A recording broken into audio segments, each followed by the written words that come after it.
ओम श्री साईराम. ओम श्री साई सर्वज्ञाय नमः. सर्वज्ञ साईना आमचा नमस्कार असो.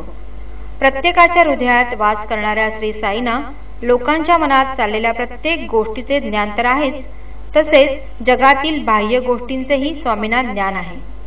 गीतेच्या 7व्या अध्यायातील 26व्या श्लोकात भगवंत म्हणतात, वेदाहम संमितीतानि वर्तमानानि चार्जुन भविष्याणि च भूतानि मातु वेदन कश्चन. अर्थात, हे अर्जुना, मी भूत, वर्तमान आणि भविष्य काळातील सर्व प्राणीमात्रांना जाणतो, पण मला कोणीही जाणत नाही. भगवान श्री सत्यसाई बाबा हे विश्वातील प्रत्येक व्यक्ती व घडामोडी जाणतात. याचा अनुभव भक्तांना अनेकदा आला आहे. याविषयीच्या 2 गोष्टी. सन 1976 मध्ये प्रसिद्ध सरोदवादक उस्ताद अमजद अली खां हे एका कार्यक्रमानिमित्त बेंगलोर येथे गेले होते. कार्यक्रम संपल्यावर ते आपले स्नेही श्री रहीम निजामुद्दीन, जे पोलीस कमिशनर होते, त्यांना भेटण्यासाठी गेले. तेव्हा त्यांना समजले की रहीम निजामुद्दीन पुट्टपर्ती येथे जात आहे. त्यांच्याबरोबर अमजद अली खां सुद्धा प्रशांती नीलम येथे गेले. त्यांचे महत्भाग्य असे की स्वामींनी त्यांची मुलाखतीसाठी निवड केली.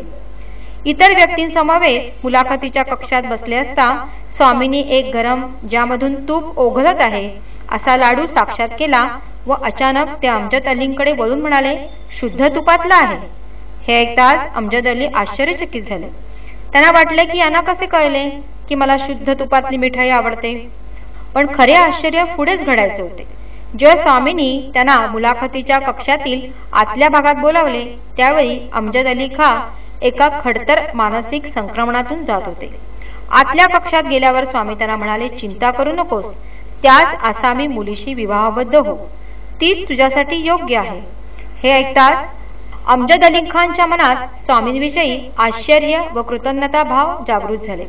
आश्चर्य यासाठी की ते समजत होते की ही गोष्ट कोणालाही माहीत नाही, परंतु स्वामी सर्व जाणत होते. कृतज्ञता अशासाठी की स्वामींच्या आशीर्वादपर आज्ञेमुळे मनाची संभ्रमावस्था दूर झाली होती. दुसरी गोष्ट आहे, 1962 मधील श्री माधव दीक्षित हे मंगलोर येथे राहणारे गृहस्थ.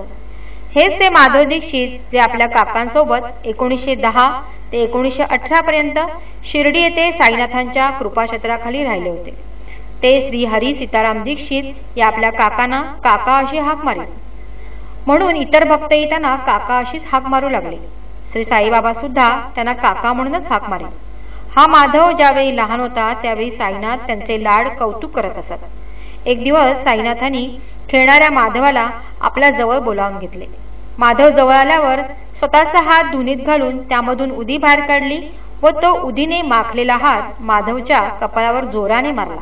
इतक्या जोराने मारला की माधव रडू लागला व काकाजवळ जाऊन म्हणाला, मी पुन्हा बाबांकडे जाणार नाही. हे सर्व पाहत असणारे काका त्याला हसून म्हणाले, बाळा, तुला काय कल्पना, किती भाग्यवान आहेस तू. अशा थप्पडीची आम्ही आतुरतेने वाट बघतोय. कशाला मारली असेल ही थप्पड बाबांनी. माधवला असह्य डोकदुखीचा त्रास होत होता. ज्यावेळी बाबांनी जोराचा फटका मारला त्या क्षणापासून माधवची डोकेदुखी थांबली ती कायमची. 1962 मध्ये माधव दीक्षितांना साईंनी पुनरवतार घेतला असून ते सत्यसाई या नावाने पुट्टपर्ती येथे वास्तव्य करून आहेत असे समजले. परंतु त्यांना साईबाबा मानण्यास माधव दीक्षित तयार नव्हते. त्यामुळे करूयाच खरं खोटं असं म्हणून ते पुट्टपर्तीला गेले.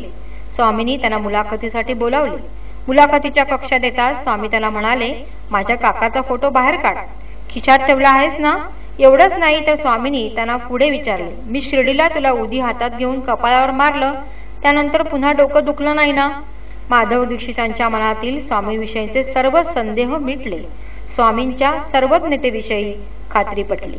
ओम श्री सत्यसाई नाथार्पण.